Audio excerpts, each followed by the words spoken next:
Welcome everybody to part 3 of Investing 101. If you still haven't watched the first 2 parts, I'll make sure to put them above me right now. Make sure you guys go check those out because there's some critical and crucial information on how to start investing for beginners. So guys, this is going to be part 3 out of the series, hopefully many more episodes to come. But without further ado guys, let's go ahead and dive right on into it.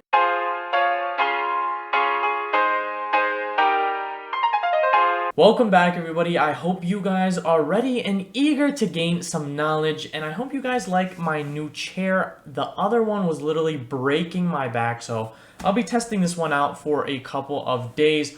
Hopefully it is a lot better. But guys, that's enough about my chair. We have webull opened up here just in case you guys feel like you are ready to start investing. I will put this in the description down below. You could get 2 free stocks valued anywhere from $8 all the way up to $1,850 with your first $100 deposit. But guys, today I will be discussing what a stop loss is. Now, I didn't really put anything on the slide because I feel like it is very confusing if I were to put images on the slide, so I'm just going to take us straight to the charts. But first, I wanted to explain what a stop loss was. Now, from before in the first 2 videos, I'm assuming that you guys have already watched those. If not, I already linked it in the description. But basically, I discussed what a limit order, a market order was, as well as how to read candlesticks. Now, putting that all together, this should give you the fundamental basis on how to actually put a buy order in the stock market and be able to start trading. Now, the stop loss is going to be a bit more advanced. Now, obviously, as we go through the series, we will hopefully be adding a lot more advanced topics, but this will be used for those who want to either day trade or even for those who want to swing trade, I guess, and kind of have that set stop loss for them not to lose money. And you guys will understand this more as I explain what a stop loss is. But once again, you guys should already know how to put this limit and market order. Now, this is going to be the next order. As I said before, TD Ameritrade will actually give you 5 different order types. So they have like limits, market, stop, MOC, LOC, like all that stuff, which you guys do not need right now. So I did cover the basic important ones, which are obviously limit and market. And now I will be going into stop loss. So what is a stop loss? So basically just super easy from its name, stop loss. You're basically stopping your loss. Okay, now the stop loss, it doesn't actually have to mean that you're losing money, right? You could be, for example, up $50 on a trade, but you don't want to keep checking your phone constantly. This is the important of a stop loss for 2 reasons. One is that you don't have to keep checking your phone constantly 24/7. Especially if you're day trading and you don't want to sit on your phone and just look at it 24/7, or if you don't want to get screwed over if the stock plummets suddenly and it just keeps dropping and you have that stop loss for your safety. So basically, let me help explain what a stop loss is.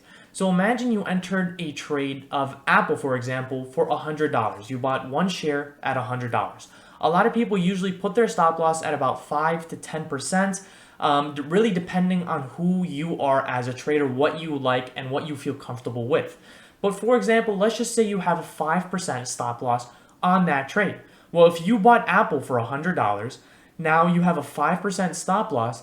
That means your stop loss is going to be at $95, which means if Apple drops to $95, it will sell your share to prevent any further loss to the downside. Okay, now let me draw this in front of you guys so you kind of understand it clear. Okay, so as you guys can see, I'm just rewriting it so you could look at it visually because I know I'm a visual learner. I don't know if that's the same for all of you guys, but I want to cater for both. So basically in this example, we bought 1 share of Apple at $100. Okay, so Apple $100 purchase. We bought 1 share at $100. We have a 5% stop loss, which puts our stop loss at $95. So if Apple trades from 100 to 96, we won't trigger our stop loss. If it goes from 100 to 97, it won't trigger our stop loss. If it goes from 100 to 99, it won't trigger our stop loss. Why? Because our stop loss is only 5% lower than our purchase price. Since our purchase price was 100, 5% lower than 100 is going to be 95. So if Apple dropped from 100 to 95, our stop loss would be triggered and we would sell our 1 share of Apple for a 5% loss, or basically a $5 loss.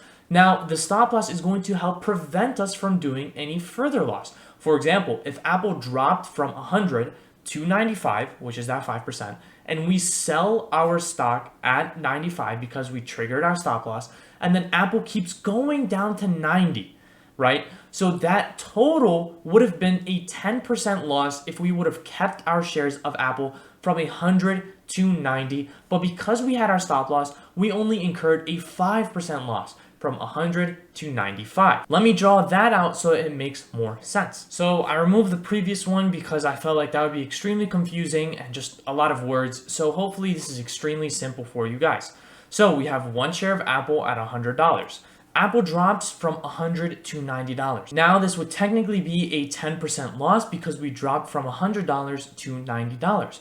But we have a 5% stop loss, okay? So that 5% stop loss is going to prohibit us from losing any more money after that 5% loss. So we have our stop loss at $95, which is a 5% stop loss under our entry. And that means when Apple dropped from 100 to 95, our stop loss was triggered. We sold our 1 share of Apple. Apple kept dropping to 90 in this example, and we didn't lose that extra 5% because we had that initial stop loss. So we basically just prevented ourselves from losing that extra 5%. So that's basically what a stop loss is. You're preventing yourself from losing any more. You could do this with any example. Say Apple dropped from 100 to 80. That's a 20% loss, right? Because from 100 to 80, that's a 20%. Say we still have our 5% stop loss at 95. Apple dropped from 100 to 95. We sold our 1 share because we put a stop loss at 5%, and Apple kept dropping to 80. Instead of us losing 20% overall, we only lost 5%. So we saved ourselves from losing an additional 15% with our stop loss. So I hope that helped make the stop loss example easier. Now, I do want to go to the charts, but I won't do it this video, hopefully in the next video, because I don't want to keep these too long. And honestly, I feel like this is the best examples. The charts is really just going to help me kind of show you how to identify where you should put your stop loss and how to kind of find that 5% or 10% area easily using TradingView. But I hope that really helped you guys grasp what a stop loss is. If that was confusing, don't worry guys, I love to reiterate everything, so I will definitely be talking about that in part 4, as well as guys, keep your eye out for future lessons and join my Discord down below, because all educational and informational tips will be also put in our Discord, as well as stock and crypto calls. So guys, I hope you enjoyed part 3, and I'll see you guys all later.